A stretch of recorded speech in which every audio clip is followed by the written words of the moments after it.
কেমন লাগবে, কিভাবে কেমন লাগবে? অনেক অনেক নেতা হিসেবে একটা ছেলে হাজার হাজার লোককে নিয়ে পলিটিক্স করছে, তাকে আমার কেমন লাগা না লাগায় কিছু যায় আসে? যে রাত্রি 12টা 1টার সময় যাচ্ছে, সেখানে হাজার হাজার লোক তার ওয়েট করছে, তাহলে সেই ছেলেকে ভালো লাগবে না খারাপ লাগবে কথা বলাও তো মানে মূর্খ লোকও বলবে না, ঠিক আছে? ফলে অবশ্যই সে একটা ভালো ইয়ং লিডার হিসেবে উঠে আসছে, বাংলার মুখ হয়েছে। তো আগামীতে সে আরও দূরে এগিয়ে যাক, এ দোয়াই থাকবে। বা কোনো মুসলিম দলকে করেনি, মুসলিম লিডারকে তৃণমূলের মুসলমানরা গাল দিচ্ছে, তাহলে কি বলবেন? এগুলো পলিটিক্সের পার্ট। তবে হ্যাঁ, এত সহজ নয় মুসলিমরা লিডার হয়ে আসবে আর বৃহত্তর হিন্দু সমাজের একটা বৃহত্তর লোক, বৃহত্তর ভোটার, বৃহত্তর লিডার, এরা মুসলিমদেরকে লিডারশিপ দিয়ে তুলবে। অতীতে এটা হয়নি।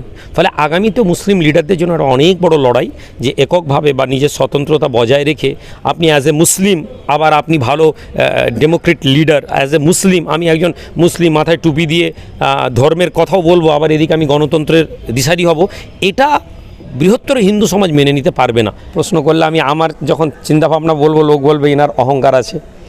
কারণ আমি সবসময় একা চলতে পছন্দ করি। এই জন্য নয় যে আমি অনেক বেশি জানি, বাট যখন আপনি রাজনীতির মতন একটা পঙ্কিলময় জায়গাতে ঢুকবেন, তখন কত কম কাদা আপনার গায়ে লাগবে এটাই ভালো। ফলে যখন ভেতরে ঢুকি, যে পরিমাণ কাদা দেখতে পাই, সেই কাদা নিজের জামায় খুব বেশি লাগুক এটা চাই না। এবং অনেক ক্ষেত্রেই আমরা জোটের বিষয়ে যে শর্ত কন্ডিশনগুলো দিয়ে রাজনৈতিক দলগুলোকে আমরা বলেছিলাম, তারা ওই সততার জায়গায় দাঁড়িয়ে রাজনীতিটা করতে পছন্দ করেনি। সুতরাং একাই লড়তে হলো। আপনি যদি কিছু সিট পান, সেই সিট নিয়ে কি আপনি টিএমসি বা বিজেপিকে বিক্রি করবেন বলে কি আশঙ্কা? দেখুন, সিট আগে পাই, আমি বলছি 1-2 মাসের সদ্যজাত রাজনৈতিক দল, এবং আমাদের একটা পলিসিগত ভুল হয়েছে। আমি এর আগেও বলেছি, আমরা 2024-এ রেজিস্টার্ড করেছি, ইলেকশন কমিশনের ওয়েবসাইটে গেলে আপনারা দেখতে পাবেন। বাট 2024-এর যে টাইমটা আমাদের পার্টি রেজিস্টার্ড হয়, ওই টাইম আমার আব্বাজান হুজুর কেবলা খুব অসুস্থ ছিলেন। ওনাকে নিয়ে যে 1 বছর আমার সিঙ্গাপুরে যাওয়া, তারপরে ওনাকে নিয়ে ইন্ডিয়ার বিভিন্ন জায়গায় ডাক্তার দেখাতে গিয়ে, ওই পিরিয়ডটা পুরো আমি ওনাকে নিয়ে করেছি, ব্যস্ত ছিলাম।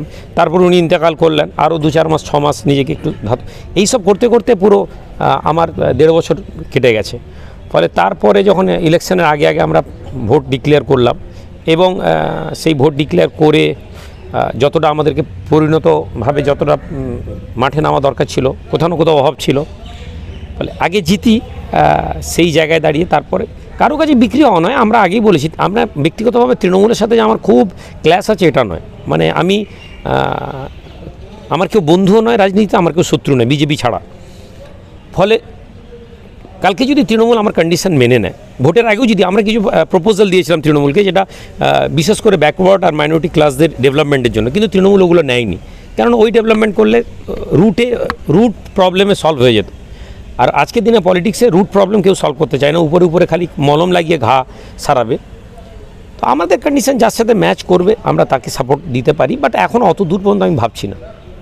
মমতা ব্যানার্জি বলছে, কাশিম সিদ্দিকী প্রচারে গিয়ে মমতা ব্যানার্জি বলছে যে হজে না গিয়ে আগে ভোট দেন, নাহলে এনআরসিতে নাম বাদ গেলে আমি জানি না, কি বলবেন? না, এটা একটা তো ওনার ট্রিক্স। আমি এর আগেও বলেছি, মাইনরিটিদেরকে এত ভয় করিয়ে রাখা হয়েছে, ভয় দেখিয়ে রাখা হয়েছে, যে ন্যাচারালি মাইনরিটিসরা আতঙ্কিত। ফলে এখন যতটা ভয় দেখাবো, ভোট না দিলে নাম কেটে দিবে, আর ম্যাক্সিমাম ভোটটা তো মুসলিমদের বিজেপিতে যাবে না। ফলে যত ভোট থাকবে ওটা এর ব্যাপার। তারপরেও উনি বলেছেন, তার একটা কারণ, বিজেপির দিকেও আমরা যদি দেখি, বিজেপিকে বিশ্বাস নেই, ভোট কেটে দিতে পারে। কিন্তু হজের সাথে তুলনা করাটা ওনার উচিত হয়নি বলে আমরা মনে করেছি। কারণ সংখ্যালঘু মানুষদের ধর্মীয় সেন্টিমেন্টকে নিয়ে উনি বারবার আঘাত করেছেন, বারবার কথা বলেছেন। হতে পারে ওটা ওনার মিস্টেক, অথবা ইন্টেনশনালি বলছেন যাতে হিন্দু ভোটটা ওনার ফেভারে থাকে। ফুরপুরা সাহেবের ইসমাইল সিদ্দিক চাচান বলছে যে শুভেন্দুর সঙ্গে গোপন মিটিং হয়েছে আইএসএফের নেতার কোলাঘাটে, তা কী বলবেন এই বিষয়ে? এই বিষয়ে আমি কিছু বলতে পারবো না। আমি দেখুন, আমরা ফুরফুরাকে একটা সম্মানের চোখে দেখি দাদা হুজুরা আওলাদ হিসাবে। এনাদের স্টেটমেন্ট সবসময় অনেক টাইম পরস্পর বিরোধী স্টেটমেন্ট এসেছে, আবার পরে কিন্তু এনারা একটা জায়গায় এসে সবাই এক হয়ে গেছেন। ফলে আননেসেসারি আমি পক্ষে বিপক্ষে কোনো কথাই বলতে চাই না। তবে মুরব্বী হিসাবে আমি মনে করি প্রতিটি মুরব্বী, পরিবারের যারা ছেলেরা কাজ করে তাদের যারা মুরব্বী আছেন, ভুল হলে আমার ব্যক্তিগত হয়, তারা আমাদেরকে ডেকে আমাদেরকে শুধরে দিবেন, বলবেন যে এটা তোমার ভুল হয়েছে। আমাদের বাইরে বিরোধিতার লোক আছে, আমাদের বাইরে লড়াইয়ের লোক, আমাদেরকে বাইরে লড়াই করতে, মুসলিম কমিউনিটি বলছে বিজেপির লোক আমরা, তার উপর যদি ঘরের লোকও কোথাও না কোথাও ডাইরেক্ট ইনডাইরেক্ট বিরোধিতা করে, এটা কষ্টের ব্যাপার। তবে এই বিষয়ে আমার এর বেশি কিছু বলার নেই। সম্প্রতি একটি বক্তব্য ভাইরাল হচ্ছে যে পঞ্চায়েত ভোটের সময় আব্বাস সিদ্দিকীর বাড়িতে বোম মজুদ ছিল ও কিছু অস্ত্র ছিল, মানে পাহারা দিত কাশেম সিদ্দিকী, এটাই নিজেই এখন ফাঁস করলো, কি বলবে? এটা নিয়ে তো তাহলে আমি আগেই বলেছি যে এগুলো সব তাদের পারিবারিক ব্যাপার। এই আজকের দিনে আপনারা বলছেন, দেখবেন ভোটের পর হয়তো দেখা যাবে এরা সব এক। এবার আমরা কারো পক্ষে বিপক্ষে বলে অতীতে এরকম বিপদে পড়েছি। ফুরফুরার যারা ফ্যান ফলোয়ার্স আছে বা মুরিদ আছে, তারা কোনো এক পক্ষে গেছে, কারো এক পক্ষে গিয়ে কথা বলেছে, পরে দেখা গেছে তারা কিন্তু এক জায়গায় পৌঁছে গেছে। মধ্যেখান থেকে যারা ফেভারে গিয়েছে তারা, ফলে এগুলো তাদের পারিবারিক। তবে কোনো কথাই এমন বেফাস কথা কারো বলা উচিত নয় যেটা প্রমাণ দিয়ে না। যদি প্রমাণ দিয়ে কথা বলা যায় তাহলে অবশ্যই এটা অপরাধ, কিন্তু প্রমাণ তো নেই। এবং ভোটের আগে এইরকম কথা বলা ব্যক্তি আক্রমণ ছাড়া কিছু নেই। এবং ফুরফুরার যারা বয়োজ্যেষ্ঠ পীর আছেন তারা কিন্তু প্রত্যেকে এটাকে কন্ডেম করেছেন, এবং সাফির সিদ্দিকী সাহেবও বলেছেন এটা ঠিক নয়। আমি যদি স্টেটমেন্ট শুনি, এসে শুনলাম যে উনি নাকি প্রতিবাদ করেছেন। সো এটাকে নিয়ে এটা ব্যক্তিগত কুৎসা ছাড়া বাংলা মানুষ এটা বুঝে। কাশেম সিদ্দিকীর ভোট প্রচারে এসে বাবুল সুপ্রিয় বলছে গান শেখাচ্ছে কাশেম সিদ্দিককে, কি বলবেন? গান না একটা আমি পুরো বাংলার সমস্ত ভোটারদেরকে বলি, আপনি যখন আপনার পীরজাদা, আপনার ধর্মীয় লিডার যদি রাজনীতিতে আসে, তাকে আপনি আর পীরজাদা ধর্মীয় লিডারের চোখে দেখবেন না। রাজনীতি একটা, ওই আগে স্টার্টেই বলেছে, একটা পঙ্কিল জায়গা, পাঁকের জায়গা। সেখানে আপনাকে ভোটে সবার ভোট লাগবে। হতে পারে কোনো দোকানে, কোনো জায়গায়, এবং কোনো মন্দিরে গিয়ে ভোট চাওয়ার জন্য পৌঁছানো, এগুলোকে নেগেটিভভাবে বলা যাবে না। একদম এটা গণতন্ত্রকে অপমান করা। আপনি একটা স্ট্যান্ড পয়েন্ট, মুসলিমরা এত কেন পিছিয়ে আছে বলুন তো? ধর্ম আর রাজনীতির সামঞ্জস্যতা আনতে পারেনি, যেটা হিন্দু সমাজ এনেছে। একজন হিন্দু লিডার আরামসে, বিজেপির নেতাও গিয়ে আপনি মুসলিম এলাকায় গিয়ে ইয়ে করতে পারেন, ভোট চাইতে পারেন। বিজেপির নেতা গিয়ে মুসলমানদের দরগাতে গিয়ে, কবরস্থানে গিয়ে, মাজারে গিয়ে দাঁড়িয়ে যেতে পারেন। কোনো বিজেপির হিন্দুরা কিন্তু কোনোদিন বলবে না যে ওই বিজেপি ইয়ে হয়ে গিয়েছে, ওই বিজেপির নেতা মুসলমান হয়ে গেছে। কিন্তু মুসলমানদের প্রবলেম হচ্ছে যে, আবার এদিকে মুসলমানরা বলছে আমাদের ধর্মীয় অধিকার চাই। ফলে গান শিখিয়েছে, উনি তো গাননি, ফলে গান শিখিয়েছে, গান গাওয়াবে, এসব কথা বলে নেগেটিভ প্রচার, এটাও ঠিক না। প্রতি বছরে তো ইলেকশন হয়, এবছরে ভোটে কি ছাপ্পা হবে বলে কি আপনি? ছাপ্পা হয়নি। আমি একদম টু বি অনেস্ট একটা কথা বলি, বাংলার প্রত্যেকটা মানুষ, আপনাদের তো অনেক বড় বড় সব ভিউয়ার্স আছেন, এবং আমি সবসময় নিরপেক্ষ কথা বলি। ফলে এইবার আমি আমার ইলেকশনের দিনেও যখন গেছিলাম, সেই দিনও আমি বুথের বাইরে ছেলেদের সাথে কথা বলতে বলছিলাম, এবং ওখানে প্রচুর হিন্দু লোক আছে। আমি হিন্দু মানুষদেরকে বলছিলাম, যারা হিন্দু রাষ্ট্র স্বপ্ন দেখে যারা বিজেপি করেন, অ্যাজ এ বিজেপি সমর্থক আমি ওদের বলছি না, বাট একদল হিন্দু রাজকে হিন্দু রাষ্ট্রের স্বপ্ন থেকে বিজেপি, সাম দাম দণ্ডভেদ যেটাকে বলা হয়, বিজেপি পুরো তার এড়ি চুটিকে লাগিয়ে এই ইলেকশন করাচ্ছে। এবং এই ইলেকশন কোথাও না কোথাও তৃণমূলের এগেনস্টে গিয়ে বিজেপি ভোট করাচ্ছে। পরিষ্কার কথা, এটা বাংলার মানুষ, সাধারণ জনগণ, এটা যেটা বিজেপির বিরুদ্ধে যাচ্ছে, সেখানে গিয়ে প্রার্থীদেরকে বেরোতে না দেওয়া, ভোটের আগের রাতে কোথাও ব্লকেজ করে দেওয়া, এই এলাকার নেতা, এগুলো তৃণমূলের এগেনস্টে করেছে। এরপরে যদি বিজেপি জিততে না পারে, তাহলে এটা মাথায় রাখুন, হিন্দু লোকেদের যারা ধর্মের ভিত্তিতে বিজেপিটা করেন তাদের আর বিজেপি করা উচিত নয়। আর বাকি মুসলিমরাও যারা বারবার বলছেন মুসলিমদের অধিকার তৃণমূল দেয়নি, যেটা অরিজিনাল কথা, কিন্তু যদি মুসলিম কমিউনিটি এটাকে গ্রহণ না করে, তাহলে আমার মনে হয় কোথাও না কোথাও আমাদেরকেও এত লাফালাফি করার দরকার নেই। ছাপ্পা তো কোথাও হয়নি ফার্স্ট ফেজে, আমরা একদম নিশ্চিত, কোথাও এরকম খবর আসেনি। কিছু উড়ো উড়ো কথা আসছে, আজকে এখানে এসে শুনলাম যে মেদিনীপুরে ছাপ্পা হয়েছে বলে নাকি শোনা গেছে। আবার আমাদের মেদিনীপুর আছে যে দিনাজপুরের ওইদিকে উত্তরবঙ্গে নাকি ছাপ্পা হয়েছে শোনা যাচ্ছে। এসব শোনা কথা, কোথাও ছাপ্পা হয়েছে বলে মনে হয়নি। বাকি ভোটের টাইম, তারপর কাউন্টিংয়ের দিন, ওখানে কি মেশিনারিজ এখন বিজেপি করে, ইলেকশন কমিশন কি পায়তারা করে, এগুলো দেখার বিষয় আছে। আদারওয়াইজ ভোট ফেয়ার হচ্ছে এখন পর্যন্ত। আপনার যে ইউপি দল তো 6 জায়গায় প্রার্থী দিয়েছে, মানে কটা সিট পাবে না? এটা বলা ঠিক না। দেখুন, আমি যে এলাকায় পলিটিক্স করি, ওখানে মাইনরিটিস 12%, 14%, 16% মাইনরিটিসদের মধ্যে আমি ভোট দিয়েছি। নন্দীগ্রাম সবচেয়ে বেশি মুসলিম, 30%, কিন্তু বিজেপিকে আটকানোর জন্য আমি নন্দীগ্রামে প্রার্থী দিইনি, এবং এটা দেওয়া উচিত না আমার মনে হয়েছে। কে দিচ্ছে না দিচ্ছে সেটা অন্য কথা, কিন্তু আমি মুসলিমদেরকে নিয়ে রাজনীতি করতে নামিনি।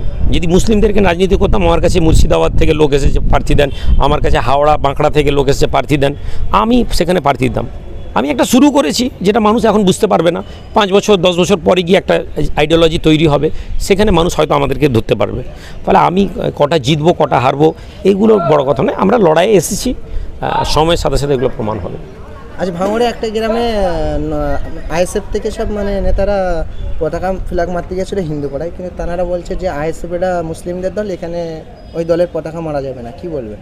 আইএসএফ মানে কি শুধু মুসলমানদেরই দল? এটা আমি বলতে পারবো না, কি করে বলবো, ওখানে ভিডিওটাও দেখিনি, আমি শুনে আপনার মুখে শুনলাম। এটা দেখুন, এগুলো আছে বহু মুসলিম এলাকায় তৃণমূলের মুসলমানরা আইএসএফের বা আমাদের জেইউপির পথে, আমাদের সাথে যদি এরকম হয়নি বা কোনো মুসলিম দলকে করেনি, মুসলিম লিডারকে তৃণমূলের মুসলমানরা গাল দিচ্ছে, তাহলে কি বলবেন? এগুলো পলিটিক্সের পার্ট। তবে হ্যাঁ, এত সহজ নয় মুসলিমরা লিডার হয়ে আসবে আর বৃহত্তর হিন্দু সমাজের একটা বৃহত্তর লোক, বৃহত্তর ভোটার, বৃহত্তর লিডার, এরা মুসলিমদেরকে লিডারশিপ দিয়ে তুলবে। অতীতে এটা হয়নি। ফলে আগামীতে মুসলিম লিডারদের জন্য একটা অনেক বড় লড়াই, যে এককভাবে বা নিজের স্বতন্ত্রতা বজায় রেখে আপনি অ্যাজ এ মুসলিম, আবার আপনি ভালো ডেমোক্রেট লিডার, অ্যাজ এ মুসলিম, আমি একজন মুসলিম, মাথায় টুপি দিয়ে ধর্মের কথাও বলবো, আবার এদিকে আমি গণতন্ত্রের দিশারি হব, এটা বৃহত্তর হিন্দু সমাজ মেনে নিতে পারবে না। কিন্তু সময় লাগবে। আমরা এটা দিয়ে 10 বছর আগে তো আমরা এটা কেউ ভাবতেই পারতাম না যে মুসলিমদের পার্টি হবে, মুসলিমদের লিডার হবে। আজকে হচ্ছে, আগামী 10 বছর পরে এটা দেখা যাবে। নওশাদ সিদ্দিকী কি দ্বিতীয়বারের জন্য এমএলএ হতে পারবে? আমি বলতে পারবো না, এই বিষয়ে আমি তো পরিসংখ্যানে। বিধায়ক নওশাদ সিদ্দিকী আপনার কেমন লাগে?